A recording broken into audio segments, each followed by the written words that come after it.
नित्तिका चाहर जी। राधे राधे राधे। राधे। राधे राधे महाराज जी, आपके चरणों में कोटि कोटि प्रणाम। महाराज जी, क्या मेहनत नसीब बदल सकती है और क्या बिना मेहनत के नसीब का सब प्राप्त हो सकता है? हाँ, उसे मतलब आप ग्रामीण भाषा में प्रश्न कर रहे हो, उसे शास्त्रीय भाषा में पुरुषार्थ कहते हैं। मेहनत का मतलब पुरुषार्थ। अगर प्रबल पुरुषार्थ है तो बुरे प्रारब्ध को मिटा सकता है और नवीन सुख सामग्री को सजा सकता है। पर प्रबल पुरुषार्थ होता है परोपकार। दूसरे के भारी समस्या दुख में सम्मिलित होकर उसको मिटा दो और भगवान का स्मरण करो। इन दो के द्वारा ये प्रबल पुरुषार्थ आपके पूर्व प्रारब्ध को नष्ट कर देगा। जैसे मेहनत बहुत करते हैं और लाभ बहुत कम प्राप्त होता है, और बहुत कम मेहनत करते हैं बहुत ज्यादा लाभ प्राप्त होता है। ऐसे व्यक्ति देखे जाते हैं कि जिनकी दिनचर्या में मतलब भाग्यवश केवल धन आ रहा है, कोई मेहनत नहीं। और एक आदमी है दिन भर मेहनत करता है, 400-500 रुपया, वो भी पूरे परिवार को ठीक से पूरा भोजन वस्त्र पढ़ाई लिखाई सब नहीं कर पा रहा। एक आदमी है कि बिल्कुल कोई ऐसा कार्यरत नहीं है, पर अर्थ की बाहुल्यता उसके घर में, ये पूर्व का जो पुण्य है वो उसे अर्थ प्राप्त करा रहा है। वर्तमान में वो पुरुषार्थहीनता दिखा रहा है, तो जब तक प्रारब्ध भोग है पुण्य का तब तक चलता रहेगा। अब एक है वर्तमान में बहुत पुरुषार्थ कर रहा, मेहनत कर रहा है, लेकिन पूर्व का पाप उसे आगे नहीं बढ़ने दे रहा। अब पहले पीछे का जो पाप है उसे नष्ट करने वाला पुरुषार्थ बने। वो दो प्रकार से होता है।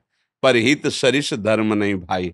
दूसरे का किसी का ऐसा हित हो जाए जो असहाय है, असमर्थ है, रोगी है, परेशान स्थिति में, हम उसका सहयोग कर दें बिना किसी स्वार्थ के और प्रभु का नाम जप करें। इन दो के द्वारा हम पुराने पुराने कर्मों का परिणाम जो हमें आगे नहीं बढ़े उनको हम नष्ट कर सकते हैं। तो हुआ तो ये भी प्रयास ही ना, मेहनत ये भी तो हुई ना।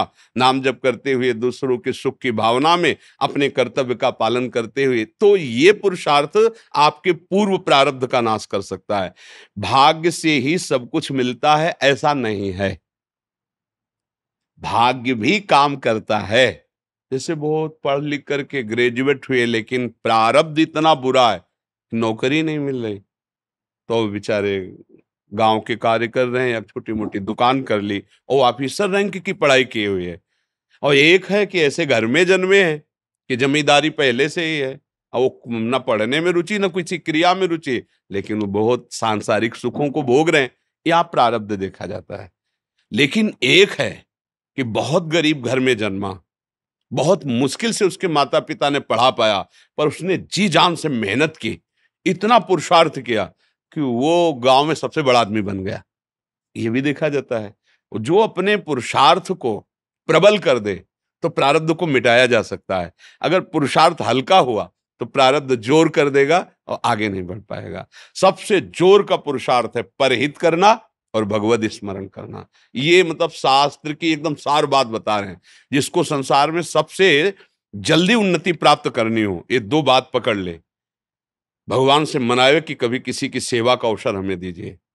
माता पिता गुरुजन, कोई बाहरी पशु पक्षी, ऐसा कोई बीमार व्यक्ति जिसका कोई सहयोगी नहीं, कोई ऐसा जिसको हमें अवसर मिला है, बहुत बड़ी मतलब ये बिल्कुल रामबाण औषधि समझो कि इसमें अचूक वो तुम्हारे प्रारब्ध को विध्वंस कर देगी।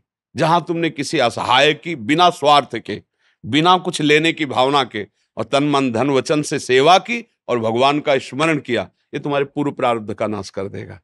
और जब हम दूसरों का सुख छीनते हैं, ये भी मेहनत है।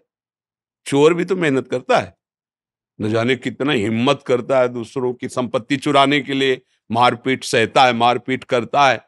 वो मेहनत करके दूसरे का धन अपहरण करके दूसरे को दुख देने वाली क्रियाएं करता है, तो उसकी ये मेहनत, उसके पूर्व के पुण्य जो जमा है आगे सुख देने वाले, उनका नाश प्रारंभ हो जाता है। पूर्व का पाप और वर्तमान का पाप, ये जब दोनों मिलेंगे तो किसी काम का नहीं कहते मिट्टी में मिल गया, किसी काम का नहीं, सब विध्वंस हो जाता है। इसलिए सदाचरण करो। और ये अंदर की बात कह रहा हूं, हृदय की, दूसरों को सुख पहुंचाने की भावना ले आओ और नाम जप करो, जय को प्राप्त हो जाओगे। परहित सरिस धर्म नहीं भाई। जटायु जी को वो गति वो दुलार मिला जो महाराज दशरथ जी को प्रभु ले। दशरथ जी वहां प्राण त्याग रहे हैं, भगवान श्री राम वनवास में। जटायु जी ने अपने प्राणों की परवाह न करके सीता जी की रक्षा रावण से करने के लिए रावण पर, महाबली रावण है, आक्रमण कर दिया और एक बार तो बेहोश करके गिरा ही दिया चोंच और पंजों की मार से, और उसके चंद्रहास के प्रहार से पंख कट गए। राम राम राम। देखा भगवान श्याम, गोद में भगवान ने उठाया और ये भगवान ने एक वचन कहा कि ये मेरी कृपा से नहीं, आप अपनी करनी से ऐसी उत्तम गति को प्राप्त हो रहे हो। भगवान ने एक शब्द कहा, ये आप अपनी करनी से ऐसी उत्तम गति को प्राप्त हो रहे हो। तात ये मेरी कृपा की बात नहीं, तुम्हारी करनी की बात है। तुमने ऐसी करनी की, तब वहां परहित सरिस धर्म नहीं भाई। अगर प्राण भी चले जाएं दूसरे के हित में तो भगवान को प्राप्त होता है। बहुत बड़ी बात है। हम ऐसा पुरुषार्थ करें कि अपने प्रारब्ध का नाश कर दें। जो हमारा बुरा प्रारब्ध हमको नष्ट करने, हमें दुख देने, हमें विपत्ति में फंसाने आया, मंगल हो जाएगा। भगवान का नाम और दूसरों को सुख प्रदान करने की भावना।